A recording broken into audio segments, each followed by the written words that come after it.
नमस्कार, देश का नंबर 1 चैनल रिपब्लिक भारत देख रहे हैं आप और मैं हूं आप सबके साथ अनूप। शुरुआत बुलेटिन की करते और सबसे पहले बात उत्तरकाशी टनल हादसे की। जी हां, वर्टिकल ड्रिलिंग का काम शुरू हो गया है। बड़ी खबर और अपडेट खबर आपको बता रहे हैं। वर्टिकल ड्रिलिंग का काम शुरू हो गया। 20 मीटर तक अब तक वर्टिकल ड्रिलिंग हो चुकी है और कहा यह जा रहा है कि 86 मीटर तक वर्टिकल ड्रिलिंग होगी। रेस्क्यू के लिए 1-2 नहीं 6 प्लान तैयार किए गए। और देखिए, अब सामने से जहां ड्रिलिंग बंद हो गई उसके बाद अब वर्टिकल ड्रिलिंग शुरू हो गई है। टनल में 20 मीटर वर्टिकल ड्रिलिंग हो चुकी है। 86 मीटर तक वर्टिकल ड्रिलिंग होनी है। रेस्क्यू के लिए 6 प्लान भी तैयार कर दिए गए हैं। तो 16 दिन, जी हां 16 दिन से लगातार रेस्क्यू ऑपरेशन चल रहा है। कहीं ना कहीं दिक्कतें भी सामने आ रही थी, उसके बाद अब दूसरे प्लान पर काम किया जा रहा है। पहले सीधे टनल में सामने से खुदाई हो रही थी, ड्रिलिंग हो रही थी, लेकिन यहां ऑगर मशीन के खराब होने के बाद अब वर्टिकल ड्रिलिंग की शुरुआत हो गई है। 20 मीटर तक ड्रिलिंग हुई है, 86 मीटर तक ड्रिलिंग होगी वर्टिकल तरीके से।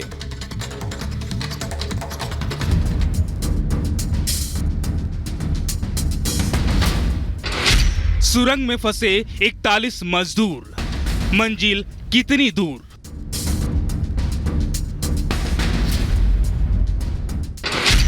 कुदरत का खेल, मशीन हो रही फेल।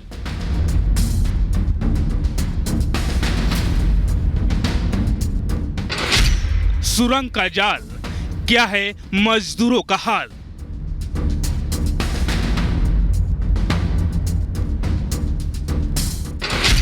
सेना ने संभाली कमान, रेस्क्यू में आई जान।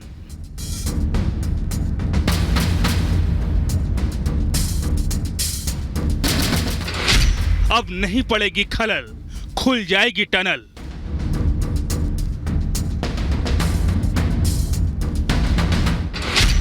खत्म होगा इंतजार, बाहर आएंगे मजदूर।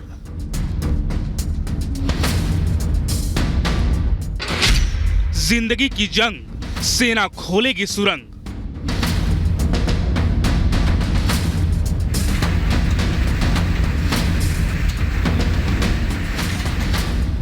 उत्तरकाशी की ये सुरंग एक अनसुलझी गुत्थी बन गई है, जिसे सुलझाना तो दूर, उसके पास तक कोई भी पहुंच नहीं पाया है।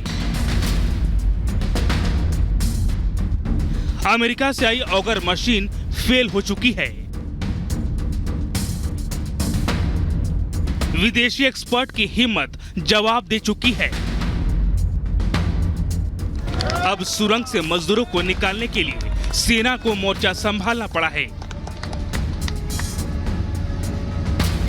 सेना मैनुअल ड्रिलिंग के जरिए रास्ता बनाने का काम करेगी, लेकिन मैनुअल ड्रिलिंग से पहले ऑगर मशीन के फंसे हुए शाफ्ट और ब्लेड को निकालना होगा।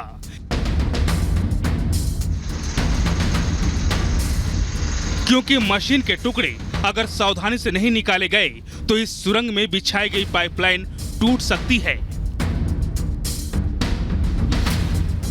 सेना के जवान अब शुरुआत करेंगे, क्योंकि अब इसमें जो आगे की ड्रिलिंग का काम है वो मैनुअली किया जाना है। चुनौतियां तमाम है, वक्त बहुत लगेगा, लेकिन ऑप्शन ए में इससे मजबूत विकल्प अब कोई नहीं है। और अगर इन मजदूरों तक सकुशल पहुंचना है और उसके बाद इन सभी श्रमिकों को बाहर निकालने के जो प्रयास किए जा रहे हैं उसमें अगर आपको सफलता चाहिए तो थोड़ा सा वक्त जरूर लगेगा। जिस ऑगर मशीन को मजदूरों को निकालने के लिए बुलाया गया था, वही अब सबसे बड़ी मुसीबत बन गई है। ऑगर मशीन जिसे माना जा रहा था कि बेहद कारगर इस ऑपरेशन में साबित हो सकती है, वो कई बार इस ऑपरेशन में एक बड़ी अड़चन बनी है। और उसके बाद 15 दिनों में सबसे बड़ा डेंट वो यही रहा कि ऑगर मशीन के ब्लेड्स बुरी तरीके से जाकर जो मेटल्स थे, यानी कि जो लोहे के सरिया आप कह लीजिए या फिर जाल, उसमें बुरी तरीके से फंस गए, जिसकी वजह से ये हॉरिजॉन्टल ड्रिलिंग का जो काम है वो पूरी तरीके से प्रभावित होता हुआ नजर आया। लेकिन जिस तरह से सेना ने कमाल संभाली है, उससे रेस्क्यू ऑपरेशन में तेजी आई है। क्योंकि जब से ऑगर मशीन खराब हुई थी, रेस्क्यू ऑपरेशन ठप पड़ा था। उत्तरकाशी में 40 जिंदगियों को बचाने की जंग लगातार जारी है। आपको बता दें, ऑगर मशीन के खराब होने के बाद से रेस्क्यू ऑपरेशन ने रफ्तार थोड़ी धीमी कर दी। आपको ये भी बताएं कि ऑगर मशीन को बाहर निकालने के लिए पहले मैनुअली काम किया गया और उसके बाद प्लाज्मा कटर और लेजर कटर मशीन को यहां पर लाया गया, जिसके जरिए ऑगर को बाहर निकालने का काम लगातार जारी है। माना जा रहा है कि कुछ घंटों का समय अभी और लगेगा और उसके बाद में ऑगर मशीन के जो ब्लेड्स हैं, जो बुरी तरीके से लोहे में फंस चुके हैं, उसे निकाला जा सकेगा, जिसके बाद मैनुअल टनलिंग की बात जो लगातार की जा रही है उसकी शुरुआत यहां पर होगी, जिसमें कितना लंबा समय लगेगा इसका अंदाजा लगा पाना बहुत मुश्किल है। सुरंग में फंसे मजदूरों को निकालने के लिए कई प्लान पर काम हो रहा है। एक तरफ सेना मैनुअल ड्रिलिंग कर रही है तो दूसरी तरफ वर्टिकल ड्रिलिंग से मजदूरों को निकालने की तैयारी है।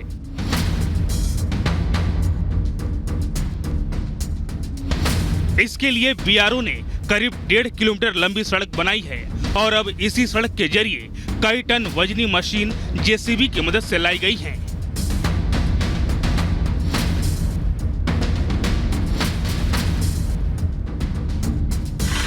अब वर्टिकल ड्रिलिंग के जरिए मजदूरों को निकालने पर भी काम हो रहा है।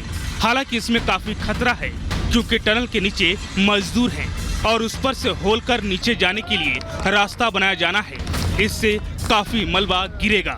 अगर जरा भी गलती हुई तो मजदूरों की जान को खतरा हो सकता है और सबसे बड़ी बात यह है कि इसमें कितना वक्त लगेगा ये भी साफ नहीं है। हम लोग हर कदम ले रहे हैं, कुछ सफल हो रहे हैं, फिर हमारे सामने बाधाएं आती है, अड़चने आती है, लेकिन आप लोग का साथ है। हमने कोई हौसला नहीं छोड़ा है, हम हिम्मत से काम कर रहे हैं कि आरवीएनएल भी साइमल्टेनियसली काम शुरू कर रही है। उसके साथ भी हमने प्लान बनाया था।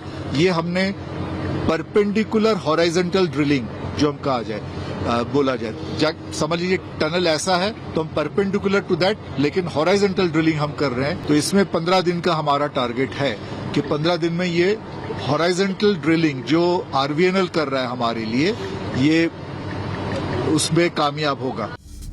टनल में फंसे मजदूरों के परिजनों का भी सब्र जवाब देने लगा है। जब बात किए हमने कहा, पहली बात तो हमने ये कहा आपका स्वास्थ्य कैसा है, तो कहा अच्छा है।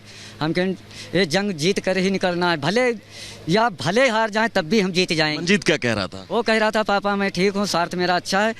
जब से टीवी पर देखे न बताओ थे कल बर्फ गिरने वाली है, बारिश भी होने वाली है, यही जो घबरा रहा है। सुनाई पर रहा है भाई 15 दिन लगी, महीना लगी। वहाँ सूचना का वहाँ लड़के से बात किया, बोला कि माँ घबराना मत, परेशानी मत करना, थोड़ा थोड़ा खाते रहना, मैं यहाँ फंसा हुआ हूँ, मैं 1-2 दिन में निकल जाऊँगा। 16 दिन से मजदूरों के परिजन दिन रात इंतजार कर रहे हैं कि कब वो घड़ी आएगी जब वो अपनों को देखेंगे। मजदूरों को निकालने में अभी और वक्त लग सकता है। मजदूर टनल से बाहर कब आएंगे इसका ठीक जवाब किसी के पास नहीं है। सिर्फ कोशिश हो रही है और ये कोशिश कब तक होगी ये सबसे बड़ा सवाल है, क्योंकि अभी तक मजदूरों को निकालने की जितनी भी कोशिश की गई वो सभी फेल हो चुकी हैं और अब आखिरी उम्मीद सेना पर टिकी है। Bureau report, Republic Bharat.